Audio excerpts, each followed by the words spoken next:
Spatio-temporal attributes determine the transcendence of an existing entity. ജീവിതത്തിൽ എന്തെല്ലാം ഉണ്ട് എന്ന് അറിയുന്നതിലും അധികമായ അറിവാണ് അവയെല്ലാം എവിടെ, എപ്പോൾ, എങ്ങനെയാണ് എന്നുള്ളത്.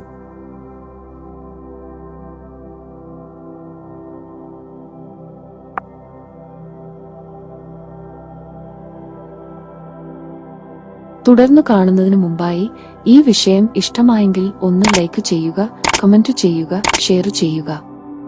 നിങ്ങൾ പ്രകൃതിയെ ഇഷ്ടപ്പെടുന്നുവെങ്കിൽ ഈ ചാനൽ സബ്സ്ക്രൈബ് ചെയ്യുക.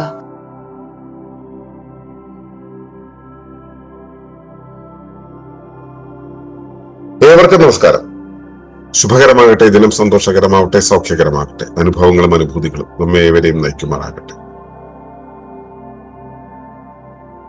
ജീവിതത്തിലെ ഒട്ടേറെ വസ്തു സംവിധാനങ്ങളിലൂടെ കടന്നു പോകുന്നവരാണ് നമ്മൾ. ജീവിതത്തെ കൈകാര്യം ചെയ്യാൻ എന്തെല്ലാം വേണമെന്നുള്ളതിനെ കുറിച്ച് ഓരോ കാലഘട്ടത്തിലും ഓരോരുത്തർക്കും ഓരോ വീക്ഷണമാണ്. ഈ വീക്ഷണത്തിനനുസരിച്ച് ആണ് അവന്റെ ചുറ്റും വന്നുകൂടുന്ന വിഭവങ്ങൾ. പഴയ കാലത്തെ കുറിക്കുന്ന സിനിമകൾ നമ്മൾ കാണുകയാണെങ്കിൽ അവിടെ ഒരു വീടെന്ന് കാണിക്കുമ്പോൾ, ആധുനിക കാലത്ത് കാണിക്കുന്ന സിനിമകളെ കുറിച്ചാണ് ഞാൻ പറയുന്നത്. പഴയ കാലത്ത് ഉണ്ടാക്കിയ സിനിമകളല്ല, പുതിയ കാലത്തുണ്ടായ സിനിമകൾ പഴയ കാലം കാണിക്കുമ്പോൾ ഒരു സാധാരണക്കാരന്റെ വീടെന്ന് പറയുമ്പോൾ വീടിന്റെ പുറത്ത് തെങ്ങിന്റെ ചുവട്ടിൽ ഒരു പാത്രം, അതിൽ കുറച്ച് വെള്ളം, വീടിന്റെ മുറ്റത്ത് ചിലപ്പോൾ ഒരു തിട്ട് അല്ലെങ്കിൽ ഒരു ബഞ്ച്, വീടിനകത്തേക്ക് കയറുമ്പോ ചുരുട്ടി വെച്ചൊരു പായ, ഒരു വിളക്ക്, കുറച്ച് പാത്രങ്ങൾ, അടുക്കളയിലേക്ക് കയറിയാൽ അത്യാവശ്യം 2-3 പാത്രങ്ങൾ. ഇത് ഒരു അതിഭാവുകത്വമല്ല. ഒരു സ്കൂൾ നാടകത്തിന് രംഗവേദി രംഗമൊരുക്കുന്നതിന്റെ ഭാഗമായിട്ട് വരച്ചുണ്ടാക്കിയ ചിത്രമൊന്നുമല്ല. ശരിയാം വിധം ആ കാലത്ത് ആളുകൾ ഉപയോഗിച്ചിരുന്ന സംവിധാനങ്ങളെ കുറിച്ചാണ്. ഇംഗ്ലീഷ് സിനിമകളിലെ പഴയ കാലം കാണിക്കുന്ന സമയത്ത് വീടുകൾ പോലും കുറച്ച് കല്ലുകൾ അടുക്കി വെച്ചിട്ടുള്ള വളരെ ചെറിയ സംവിധാനങ്ങളായിട്ട് നമുക്ക് കാണാൻ കഴിയും. സിനിമകൾ എന്നുള്ളത് യാഥാർത്ഥ്യമല്ല എങ്കിൽ പോലും ഒരു കാലഘട്ടത്തെ ദ്യോതിപ്പിക്കാനായിട്ട് നമുക്ക് ആശ്രയിക്കാവുന്ന ഒരു സംവിധാനമാണ്. അല്ലാതെ നമുക്കൊരു വിഷ്വൽ എവിഡൻസ് നമുക്ക് വേറെ ഇല്ലല്ലോ. അപ്പോ ജീവിതത്തിൽ വേണ്ടുന്ന വിഭവങ്ങൾ എന്ന് പറയുന്നത് വളരെ ചെറുതാണ്. ജീവിക്കാൻ അത്രയുമെല്ലാം മതി എന്ന ഒരവസ്ഥയിൽ നിന്നും ഒന്നിലധികം വാഹനങ്ങളും, ഒന്നിലധികം ടെലിവിഷനുകളും, ഒന്നിലധികം കമ്പ്യൂട്ടറുകളും, ഒന്നിലധികം മൊബൈലുകളും, ഒന്നിലധികം എന്താ പറയാ ഉപകരണങ്ങളും, ഒന്നിലധികം AC റൂമുകളും, ഒന്നിലധികം ഒരുപാട് കാര്യങ്ങൾ ഉള്ള ഒരു ജീവിത വ്യവസ്ഥയിലൂടെ നമ്മൾ ജീവിച്ചു പോയിട്ട് ഇനിയും പോരാ എന്നാണ് നമ്മൾ ചിന്തിക്കുന്നത്. അപ്പോ ഇവിടെ നമ്മൾ ജീവിതത്തെ മനസ്സിലാക്കുന്നത് നമ്മുടെ ചുറ്റുമുള്ള ഉപകരണങ്ങൾ കൊണ്ടാണ്, അവയുടെ ഇപ്പോഴത്തെ യൂട്ടിലിറ്റി കൊണ്ടാണ്. നമ്മൾ ജീവിതത്തിന്റെ ഒരു പുനരാവിഷ്കാരമോ അല്ലെങ്കിൽ ഒരു മോഡിഫിക്കേഷനോ നമ്മൾ പ്ലാൻ ചെയ്യുന്ന സമയത്തും അവിടെ എന്തെല്ലാം വേണം എന്നുള്ളതാണ് നമ്മൾ ആലോചിക്കുക. ജീവിതത്തിൽ ഒരു തിരുത്തൽ വേണമെങ്കിൽ അവിടെയും എന്തെല്ലാം വേണം എന്ന് നമ്മൾ ആലോചിക്കും. അതായത് അതിന്റെ ഒരു ജീവിതത്തിന് വേണ്ടുന്ന ഒരു മെറ്റീരിയൽ സംവിധാനങ്ങളെ കുറിച്ച് നമ്മൾ ആലോചിക്കാറുണ്ട്, മെറ്റീരിയൽ എൻറ്റിറ്റികളെ കുറിച്ച് ആലോചിക്കാറുണ്ട്. എന്നാൽ ആ മെറ്റീരിയൽ ആയിട്ടുള്ള ഭൗതികമായ ആ ഒരു ഘടന എന്നുള്ള കാര്യത്തിനും അപ്പുറത്ത് മറ്റു കുറെ കാര്യങ്ങളുണ്ട്. എപ്പോൾ, എവിടെയാണ് വേണ്ടത്, എങ്ങനെയാണ് വേണ്ടത് എന്നുള്ളത്. ഇത്തരത്തിലുള്ള ഇതിവിടെ ഈ പറയുന്ന പൊതു ലോകം ചർച്ച ചെയ്യുന്ന എവിടെ, എപ്പോൾ, എങ്ങനെ എന്നുള്ള കാര്യങ്ങൾ, അതിനെയാണ് സ്പേഷ്യോ-ടെമ്പറൽ ആട്രിബ്യൂട്ട്സ് എന്ന് പറയുന്നത്. സ്പേഷ്യോ-ടെമ്പറൽ ആട്രിബ്യൂട്ട്സ് എന്ന് പറയുമ്പോൾ കാലികമായിട്ട് ഇന്ന കാലം എന്ന് പറയാൻ പറ്റാതെ, എവിടെ എന്ന് പറയാൻ പറ്റാതെ ഉള്ള കുറച്ച് കാര്യങ്ങളെ നമ്മൾ അതിന്റെ ആട്രിബ്യൂട്ട്സ് അല്ലെങ്കിൽ അതിന്റെ വാല്യൂസ് നമ്മൾ ഡിക്ലെയർ ചെയ്യുന്നു എന്നിരിക്കട്ടെ. ഇന്നിടത്ത് വെച്ച്. ഇപ്പോൾ നമ്മൾ നേരത്തെ പറഞ്ഞ ഒരു രംഗപാഠം തയ്യാറാക്കുന്ന സമയത്ത്, ഒരു നാടകത്തിന്റെ രംഗപാഠം തയ്യാറാക്കുന്നതിന്റെ സ്റ്റേജിന്റെ ഇടതുവശത്ത് ഒരു മൺചട്ടി മൂടി വെച്ചിട്ടുണ്ട്, അതിന്റെ മുകളിൽ ഒരു ഒരു പ്ലാസ്റ്റിക് അല്ലെങ്കിൽ മണ്ണിന്റെ തന്നെ ഒരു പാത്രം അല്ലെങ്കിൽ ഒരു മുളയുടെ ഒരു പാത്രം, ഒരു കോപ്പ കമഴ്ത്തി വെച്ചിരിക്കുന്നു എന്നൊക്കെ നമ്മൾ എഴുതി വെക്കും. ശരിയാം വിധം രംഗം ഒരുക്കാൻ അറിവുള്ള ഒരാളെ സംബന്ധിച്ചിടത്തോളം അങ്ങനെ തന്നെയാണ് ചെയ്യുക. കലാസംവിധായകർ സിനിമയിൽ കാണിക്കുന്നത് എങ്ങനെയാണ്, ഒരു ഒരു ഒരു പശ്ചാത്തലത്തിൽ എന്തെല്ലാം വേണമെന്നുള്ളത് അവര് ഭാവന ചെയ്തത് ക്രിയേറ്റ് ചെയ്ത് വെക്കും. നിത്യജീവിതത്തിൽ നമുക്ക് അത്ര ഭാവന പോരാ. അതുകൊണ്ട് തന്നെ എന്ത്, എവിടെ, എങ്ങനെ എന്നുള്ള കാര്യങ്ങളെ കുറിച്ച് പലപ്പോഴും നമ്മൾ ആലോചിക്കാറില്ല. ഒളിമ്പസിന്റെ പഠനത്തില് ഈ കോസ്മിക് പെന്റാക്കിൾ എന്നുള്ളത് പഠിക്കുന്ന സമയത്ത് നമ്മൾ പ്രാഥമികമായിട്ട് നമ്മൾ അതിന്റെ ഒരു 25 ഡയമെൻഷൻ പഠിച്ചവിടെ നിർത്തും. അതിനും അപ്പുറത്തേക്ക് അന്വേഷിക്കുന്നവർക്കോ അല്ലെങ്കിൽ ചില പാഠങ്ങളിലോ നമ്മൾ ഈ സ്പേഷ്യോ ടെമ്പറൽ ആട്രിബ്യൂട്ട്സിനെ നമ്മൾ പരിഗണിക്കാറുണ്ട്. സ്ഥലം, കാലം, രൂപം, ഭാവം, ഭാവം എന്നുള്ള 5 ഘടകങ്ങൾ ഉപയോഗിച്ചുകൊണ്ട് സ്ഥലം, കാലം, രൂപം, ഭാവം, ഭവം.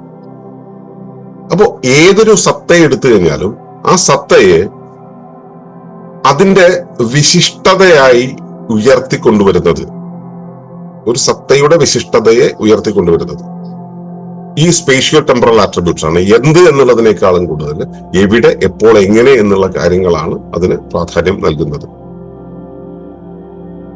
ഈ എവിടെ, എപ്പോൾ, എങ്ങനെ, എന്ത് സംഭവിക്കുന്നു, ഏത് രൂപത്തിൽ എന്നൊക്കെ പറയുന്നതാണ് സ്പേഷ്യോ ടെമ്പറൽ ആട്രിബ്യൂട്ട്സ്. അപ്പൊ ഇതറിയുമ്പോഴാണ് ഒരു സത്തയുടെ വിശിഷ്ടത എന്നുള്ളത് മനസ്സിലാക്കുക.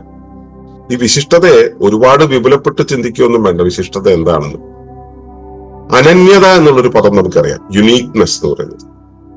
അപ്പൊ നിങ്ങൾ ഓരോരുത്തരും ഒരു യുണീക്ക് ആയിട്ടുള്ള വ്യക്തികളാണ്. നമ്മൾ ഉപയോഗിക്കുന്ന ഒരുപാട് ടംബ്ലറുകൾ ഉണ്ടാവും. ചിലപ്പോൾ ഒരു ടംബ്ലർ നമുക്ക് വളരെ പ്രാധാന്യമുള്ളതായിരിക്കും.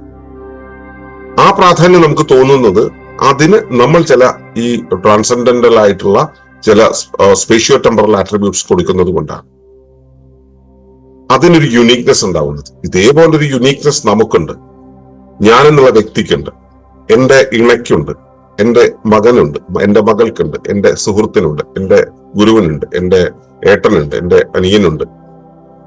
അപ്പോ എനിക്ക് പരിചയമുള്ള ഓരോന്നിനും ആ അനന്യത ഉണ്ടാകുന്നുണ്ട്. ഈ അനന്യത അതിന് കൈവരുന്നത്, അതിന് എന്നുള്ളതിനേക്കാളും എനിക്ക് തന്നെ ആ അനന്യത കൈവരുന്നത് ഞാൻ എന്റെ സ്പേഷ്യോ ടെമ്പറൽ ആട്രിബ്യൂട്ട്സിനെ എങ്ങനെയാണ് വാല്യൂ ചെയ്യുന്നത്, എങ്ങനെയാണ് അതിനെ നിലനിർത്തുന്നത് എന്നതിനനുസരിച്ചാണ്. ഇപ്പോ ഞാൻ എന്നുള്ള വ്യക്തി ഇന്ന് ജീവിക്കുമ്പോൾ ഞാൻ ഇങ്ങനെയാണെങ്കിൽ, ഞാനൊരു 50 കൊല്ലം മുമ്പ് അല്ലെങ്കിൽ ഒരു 100 കൊല്ലം 500 കൊല്ലം മുമ്പ് ജീവിക്കുകയായിരുന്നെങ്കിൽ എന്തായിരിക്കും അവസ്ഥ? ഒരുപക്ഷെ എന്റെ ചുറ്റുപാടുമുള്ള സംവിധാനങ്ങളിൽ മാറ്റം ഉണ്ടായിരിക്കും. പക്ഷെ എന്റെ വ്യക്തിത്വം എന്നുള്ളത് ഈ രൂപത്തിലാണെങ്കിൽ 500 കൊല്ലം മുമ്പാണെങ്കിൽ എന്തായിരിക്കും ഉണ്ടാവുക? 500 കൊല്ലത്തിന് ശേഷം എന്തായിരിക്കും ഉണ്ടാവുക? ഞാൻ എങ്ങനെയായിരിക്കുമോ? ഞാൻ ഇങ്ങനെയല്ല, ഞാൻ എന്നുള്ള വ്യക്തി ഇവിടെയുണ്ട്. ഞാൻ ഇങ്ങനെയല്ല, ഞാൻ മറ്റൊരു വിധത്തിലായിരുന്നു. ഞാനിപ്പോ നിങ്ങളോട് തത്വചിന്ത പറഞ്ഞുകൊണ്ടിരിക്കുന്നു. ആ തത്വചിന്തയ്ക്ക് പകരം ഞാൻ നിങ്ങളുടെ വീട്ടിലെ കാര്യങ്ങളെല്ലാം ചെയ്തു തരുന്ന ഒരു ജോലിക്കാരനായിട്ടാണ്, നിങ്ങൾ എന്ത് വിചാരിച്ചാലും ചെയ്തു തരുന്ന ഒരു ജോലിക്കാരൻ, ഒരു ഭൂതത്വപ്പുറം ജോലി ചെയ്യുന്ന ഒരു ജോലിക്കാരനായിട്ടാണ് ഞാൻ ഒരു കാലത്ത് നിൽക്കുന്നതെങ്കിൽ നിങ്ങൾ എനിക്ക് നൽകുന്ന ആ പ്രാധാന്യം, വിശിഷ്ടത അല്ലെങ്കിൽ അനന്യത എന്തായിരിക്കും? അല്ലെങ്കിൽ അതിൽ എന്റെ ആ യുണീക്ക് സ്റ്റേറ്റ് ആയിട്ട് നിങ്ങൾ മനസ്സിലാക്കുന്നത് എന്തായിരിക്കും? തികച്ചും വ്യത്യസ്തമായ ഒരു കാര്യമായിരിക്കും. അപ്പോ നമ്മൾ ജീവിതത്തിൽ കാണുന്ന ഓരോന്നും, ഞാൻ എന്നുള്ള വ്യക്തിയെ, മറ്റുള്ള വ്യക്തികളെ, മറ്റുള്ള ഉപകരണങ്ങളെ, മറ്റുള്ള സംവിധാനങ്ങളെ എല്ലാം തന്നെ അവ ഓരോന്നിന്റെയും സ്ഥലം, അത് എവിടെ നിൽക്കുന്നു എന്നുള്ളതൊരു വിഷയമാണ്. ഇപ്പോ ഒരു പരിചാരകൻ ഇട്ടിരിക്കുന്ന വസ്ത്രം എന്ന് പറയുന്നത് നമ്മുടെ നാട്ടിൻപുറത്തെ രീതി അനുസരിച്ച് മുഷിഞ്ഞ ഒരു മുണ്ടും, മുഷിഞ്ഞ ഒരു ഷർട്ടും, അല്ലെങ്കിൽ ചിലപ്പോൾ മുഷിഞ്ഞ ഒരു മുണ്ട് മാത്രം അരയിൽ ഒരു തോർത്തും കെട്ടി നിൽക്കുന്നു. അയാൾ വളരെ നികൃഷ്ടനായ ഒരു വ്യക്തിയാണെന്നുള്ള രീതിയിലാണ് ട്രീറ്റ് ചെയ്യപ്പെടുക. ഇതേ പരിചാരകൻ ഒരു സായിപ്പിന്റെ ബാറില് വെയിറ്റർ ആണെങ്കിൽ അയാൾ ഇട്ടിരിക്കുന്ന ഡ്രസ്സുകൾ തന്നെ സായിപ്പിന്റെ കോട്ടിനോട് കിടപിടിക്കുന്നതായിരിക്കും. അയാൾ ഇട്ടിരിക്കുന്ന തൊപ്പി, അയാൾ ഇട്ടിരിക്കുന്ന എല്ലാം, അയാളുടെ ടൈ എല്ലാം തന്നെ ഒരു പ്രത്യേക രൂപത്തിലായിരിക്കും. ആ വേഷത്തില് ഈ ആദ്യം പറഞ്ഞ പരിചാരകൻ നിൽക്കുന്ന വീട്ടിലെ മുതലാളിയെ കാണാൻ ഒരാൾ വന്നാൽ ആരാണ് ഉപരിയായിട്ട് ഗണിക്കപ്പെടുക? ആ വസ്ത്രവിധാനങ്ങളിൽ ഉയർന്നു നിൽക്കുന്നവർ രണ്ടുപേരും, ഇവിടെ ഈ പരിചാരകൻ ഉണ്ട്, അവിടെ ആ പരിചാരകൻ ഉണ്ട്, രണ്ടുപേർക്കും രണ്ട് വേഷവിധാനങ്ങളാണ്. ആ പരിചാരകൻ ഇവിടെ മുതലാളിയുടെ അടുത്ത് വരുമ്പോൾ മുതലാളിയിലും വലിയ ആളായി അയാൾ കാണപ്പെടും. അപ്പോ അയാൾ എവിടെ നിൽക്കുന്നു എന്നുള്ളതാണ് കാര്യം.